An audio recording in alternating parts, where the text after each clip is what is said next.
warahmatullahi wabarakatuh. Alhamdulillah alladzi hadana li hadza wa ma kunna linahtadiya laula an hadana Allah. Segala puji bagi Allah Jalla Jalaluh yang telah memberikan hidayahnya kepada kita, yang kalau bukan karena kebaikan Allah kepada kita, wallahi jamaah, kita nggak tahu hari ini kita sedang di mana. Namun sebagian hamba kurang mensyukuri nikmat hidayah dari Allah.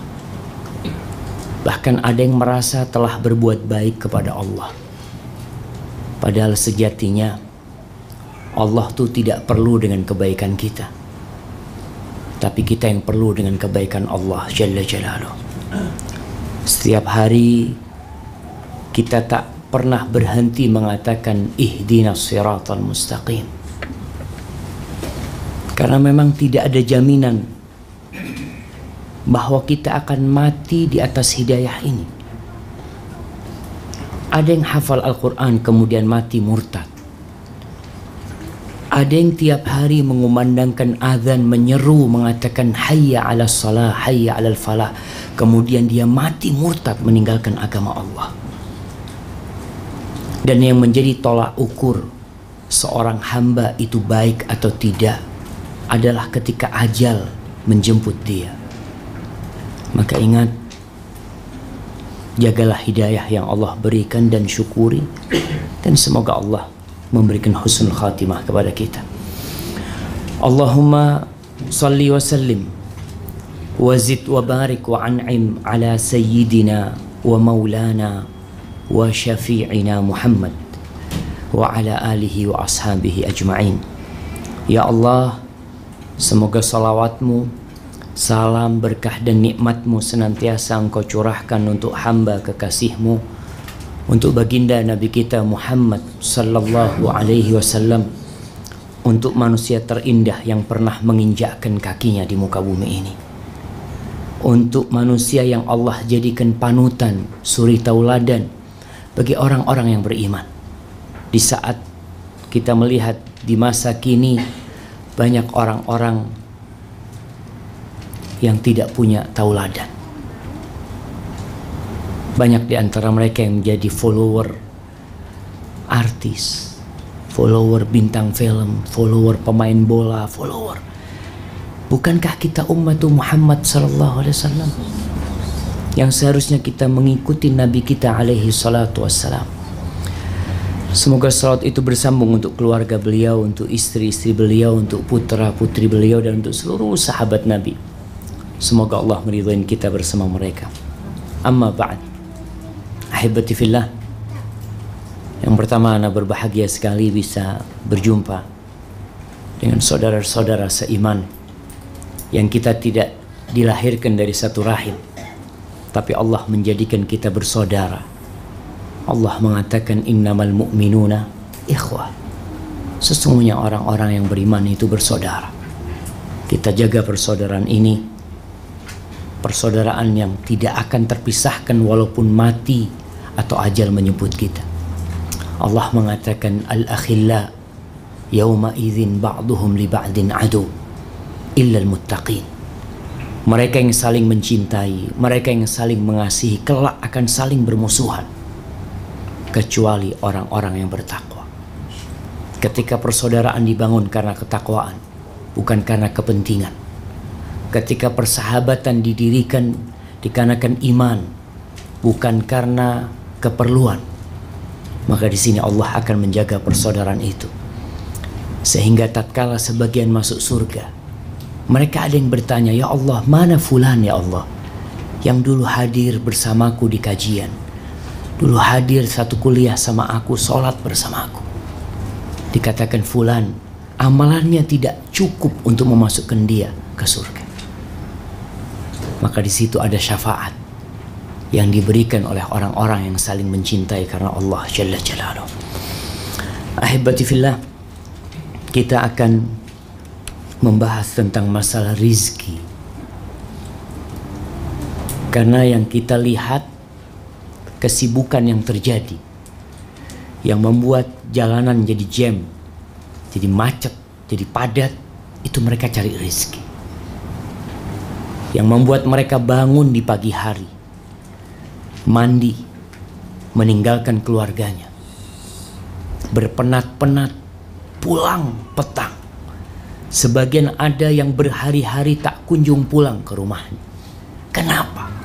Mereka mencari rezeki. Sebagian ada yang mencari rezeki dengan jalan yang salah. Entah Anda tidak tahu di Malaysia, tapi di Indonesia itu banyak tempat-tempat yang dikenal dengan tempat pesugihan.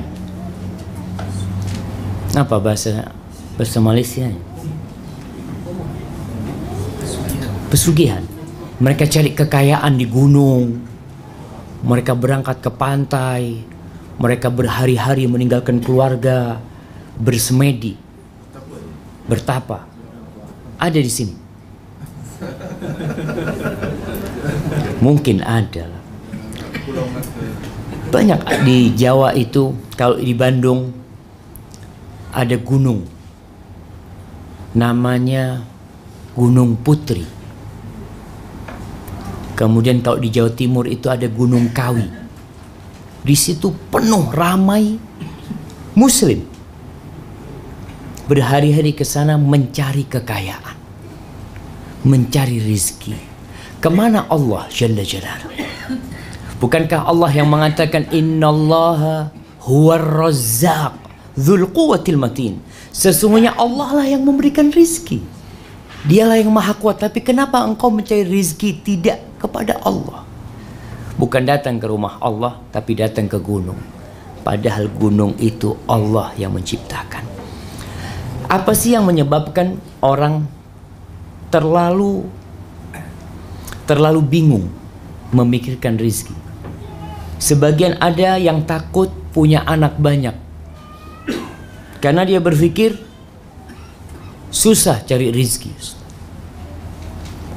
tidak mudah lagi. Ada orang tua yang berpikir sekarang anak dua itu biaya yang dikeluarkan. Siapa yang punya anak dua? Nah, ada yang punya anak dua? Berapa sebulan buat anak dua? Kira-kira 600-700 ringgit. Kalau nanti mereka kuliah, degree, kira-kira berapa biayanya? Banyak. Kalau anaknya 10, pening jadinya orang. Padahal Allah Jalla Jalaluhu mengatakan nahnu narzuquhum wa iyyakum. Kami, kata Allah, yang kasih rizki. Yang bagi rizki itu kami, bukan kamu. Supaya orang tua tak pening ketika anak itu lahir. Supaya orang tua tak pening ketika lihat perut istrinya semakin buncit. Ya Allah, ntar berapa biaya lahiran? Ini anak ke-7 tadi. Ini yang 6 udah tiap hari jadi beban buat dia. Tapi tatkala dia tahu innallaha huwar razzaq dzul quwwatil matin, hidupnya akan tenang, jamaah. Tatkala dia tidur di malam hari, dia tahu anak yang berada di perut istrinya itu Allah yang kasih rezeki. Dan terbukti, jamaah, terbukti. Allah mengatakan wa ma min dabbatin fil ardi illa 'alallahi rizquha. Tidak ada satupun yang melata di muka bumi ini melainkan Allah yang bagi rezeki buat dia. Ada seorang alim ulama melihat ada burung yang selalu mampir ke satu pohon bawa makanan. Dia taruh makanan, burung itu terbang. Orang ini penasaran, ada apa sih di pohon tersebut? Dia naik ke pohon tersebut, ingin tahu. Ternyata di situ ada ular yang buta, yang burung itu Allah kirim untuk kasih makan buat dia. Lalu kita masih kebingungan dengan rizki kita, jamaah. Ketahuilah, pembagian rizki itu bukan karena kepintaran, bukan. Pembagian rizki itu bukan karena ijazah, Apa ijazah coba? Ijazah sama. Jadi kalau PhD rezekinya lebih besar. Nggak ada. Ada yang tidak pernah punya gelar. Dia hanya lulus SD. Apa SD coba? Sekolah rendah. Di sini nggak ada sekolah dasar, sekolah rendah. Masya Allah. Jadi SR jamaah, sekolah rendah. Dulu di Indonesia namanya sekolah rakyat. Jadi ada yang tidak pernah berkuliah, nggak pernah sama sekali, tapi rezekinya banyak. Agar kita sadar rezeki itu bukan tergantung kepintaran, tapi rezeki itu Allah yang bagi. Dan pembagian rezeki di muka bumi ini bukan karena amalan. Jangan berpikir ketika seorang lebih banyak amalannya, lebih banyak rezekinya. Tidak. Siapa yang tidak kenal dengan Fir'aun? Siapa yang tidak kenal dengan Qarun? Rizkinya Allahu Akbar. Bahkan orang-orang apabila mereka memandang harta kekayaan Qarun, hati mereka tergoda. Mereka ingin memiliki apa yang dimiliki Qarun. Tapi tatkala bumi ini merekah dan menelan Qarun, mereka mengatakan, aduh sudah tidak lagi. Kemudian jamaah perlu diingat, kekayaan yang Allah bagikan bukan pertanda cinta Allah kepada hambanya. Jangan berpikir kalau antum ganti kereta, keretanya baru lagi, tambah kereta, ada yang punya 40 kereta mungkin, dia berpikir Allah cinta. Enggak, itu bukan tanda cinta Allah.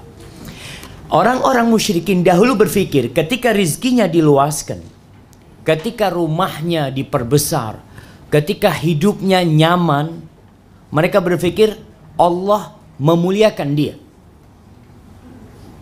Di surat Al-Fajr Allah mengatakan, fa'ammal insanu idza mabtalahu rabbuhu fa'akramahu wa na'amahu fayaqul rabbi akraman wa amma idza mabtalahu faqadara alaihi rizqahu fayaqulu rabbi ahanan.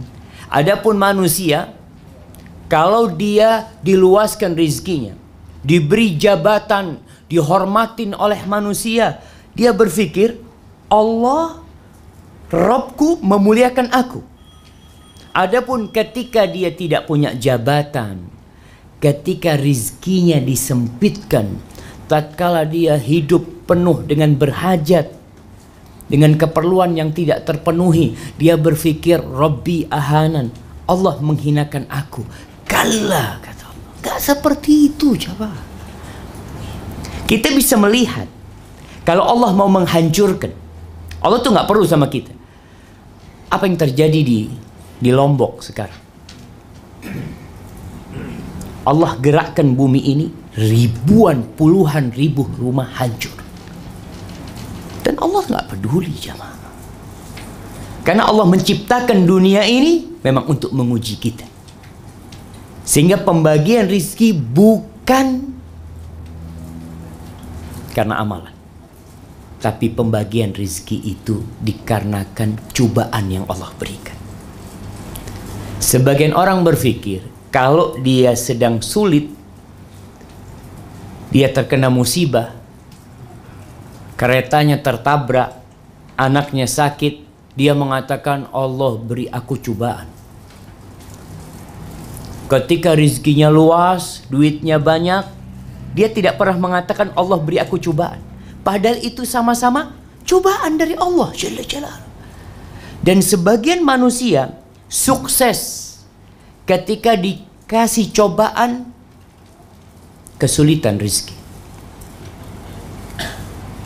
Kita lihat terkadang sebagian manusia ketika dia punya hutang, kemana dia pergi? Ke masjid. Ada di saf pertama, Masya Allah. Ketika musibahnya sudah diangkat, saf kedua. Ketika rizkinya tambah luas, masbuk.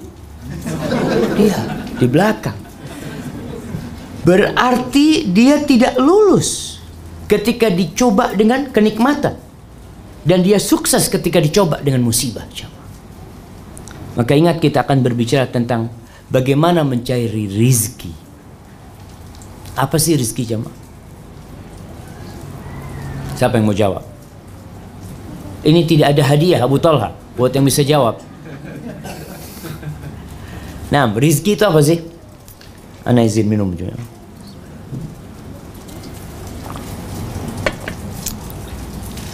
Rizki.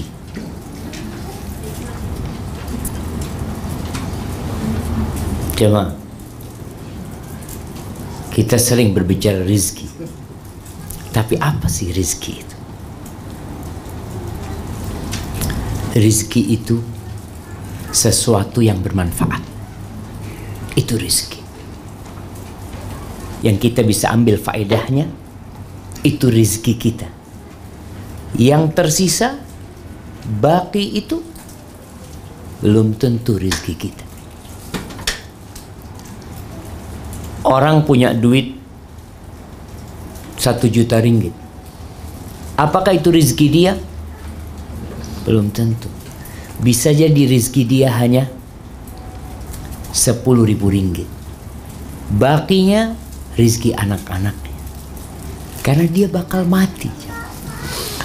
Dalam hadis riwayat Tabrani, sebelum kita mulai kajian kitab ini, ana akan bacakan hadis yang diriwayatkan Imam Tabrani. Rasulullah sallallahu alaihi wasallam mengatakan, "Walladzi nafsu Muhammadin biyadihi." Demi yang jiwa Muhammad berada di tangannya, demi Allah Jalla Jalaluhu, lan tamuta nafsun qabla an tastakmila rizqah. Jiwa itu takkan mati sampai dia menyempurnakan rizkinya. Jiwa itu takkan mati sampai rizkinya sempurna. Jadi sebagaimana ajal itu datang menyebut kita, sama dengan rizki. Fattaqullah. Lalu beliau bersabda sallallahu alaihi wasallam, bertakwalah kalian kepada Allah. Wa ajmilu fit talab.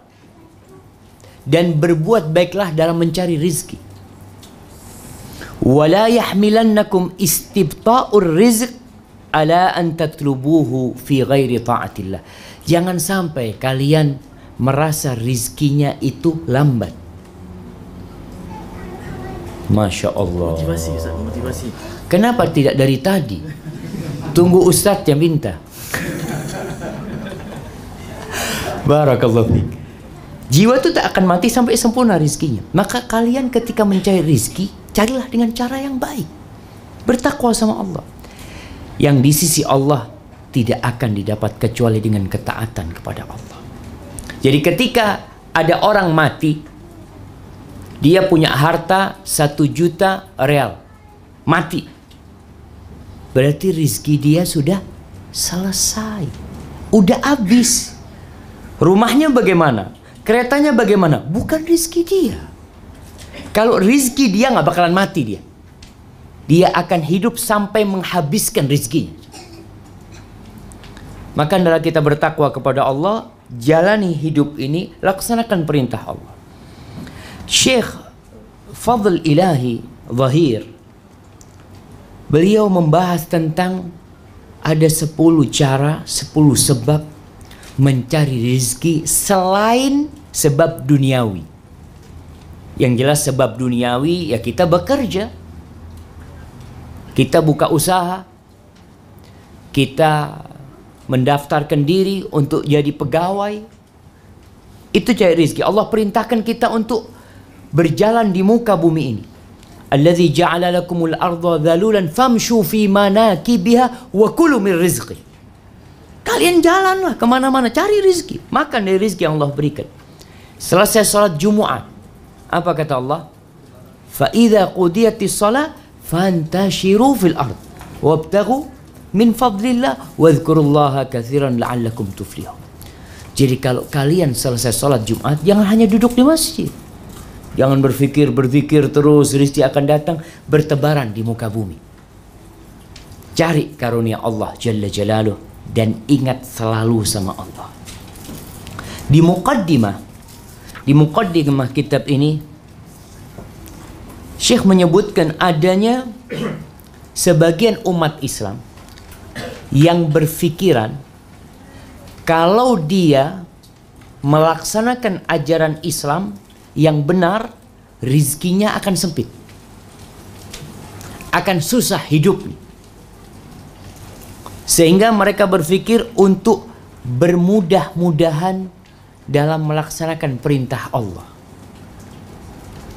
Contoh yang kita lihat sekarang, riba.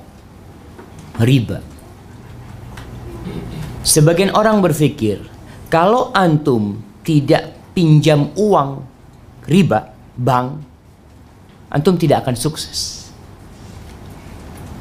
Dari mana kita dapat modal usaha?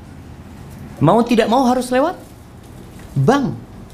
Itu yang banyak kita lihat di Indonesia pun, subhanallah, ramai sekali riba. Karena ada pikiran atau ada pendapat di mereka kalau tidak pakai riba tidak akan sukses. Apakah seperti ini di Malaysia? Kebanyakan usaha-usaha semua pakai riba, padahal Allah murka dengan riba. Islam datang memberikan kemudahan. Islam datang sebagai rahmatan lil alamin. Semua syariat Islam itu untuk maslahat umatnya. Kalaupun sebagian orang merasa berat Ustaz melaksanakan syariat Allah, terlalu banyak aturan, betul, tapi aturan itu dibikin untuk maslahat kita. Dan terbukti cepat atau lambat dunia akan menyaksikan kalau dunia ini tidak akan aman kecuali dengan aturan-aturan yang Allah turunkan kepada Nabi kita Muhammad sallallahu alaihi wasallam. Baik. Yang punya buku di halaman 9, Syekh menyebutkan sebab yang pertama, yaitu istighfar dan bertobat. Istighfar dan tobat. Insya Allah masalah ini semua sudah faham. Tapi Syekh ingin menyebutkan apa hakikat istighfar dan tobat.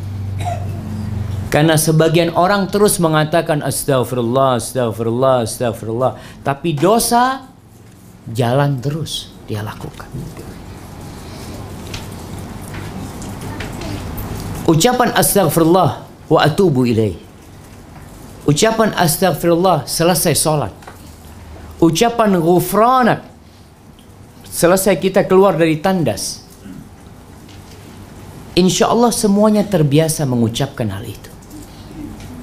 Tapi pertanyaannya, apakah yang keluar di lisan kita itu sama dengan yang di dalam hati kita?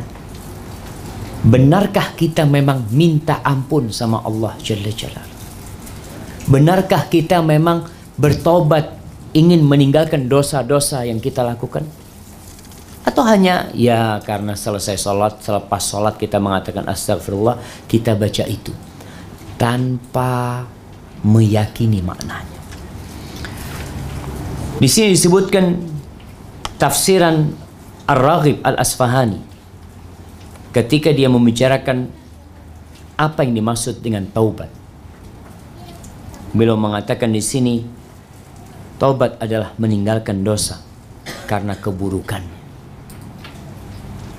Menyesali dosa yang telah dilakukan, berkeinginan kuat untuk tidak mengulanginya, dan berusaha melakukan apa yang bisa diulangi diganti. Artinya dia melakukan perbuatan-perbuatan kebaikan. Apa yang harus kalau dia ambil barang orang, ingat jamaah, orang yang mati syahid, orang yang mati di medan perang, itu semua dosanya diampuni kecuali hutang. Jadi ketika antum taubat, syarat taubat disebutkan di sini meninggalkan dosa. Yang pertama, yang kedua, menyesal. Yang ketiga, berazam, bertekad untuk tidak mengulang. Ada syarat keempat, yaitu yang berkaitan dengan manusia. Di sini disebutkan perkataan Al-Imam An-Nawawi Jika taubat berkaitan dengan manusia, maka syaratnya ada 4. Kita minta maaf kepada orang tersebut. Kalau kita pernah ambil uang orang tersebut, maka kita wajib menggantikannya. Kalau kita pernah pukul orang tersebut, maka kita wajib datang kepada dia, minta supaya dia kisos atau maafkan. Kalau kita pernah mencaci maki dia, sekarang nih kita perlu berhati-hati dengan dunia medsos, sosial media. Terkadang kita komentar tidak baik. Antum bakal ditanya sama Allah.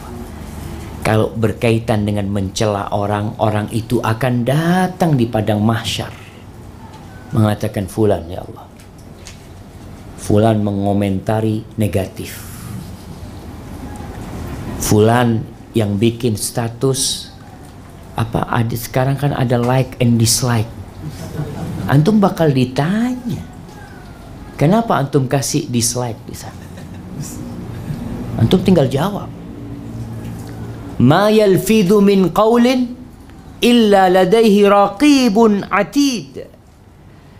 Tidak ada sesuatu pun yang dilafalkan oleh manusia kecuali ada raqib dan atid. Ada yang mengawasi dan ada yang mencatat. Tatkala mereka di padang mahsyar, Allah mengatakan waqifuhum innahum mas'ul. Berhentikan mereka. Mereka akan ditanya dulu jamaah. Dan Allah katakan faman ya'mal mithqala dzarratin khairan yarah wa man ya'mal mithqala dzarratin syarran yarah. Sebesar zarrah. Apa arti zarrah? Anda kasih hadiah. Iya, berdiri. Yang kaki jendela tuh lepas ada macam tubuh itu yang dalam. Itu sebut zarrah. Ya, kalau ada jendela itu. Iya. Barakallahu fikum. Maju ke depan sini, Masya Allah.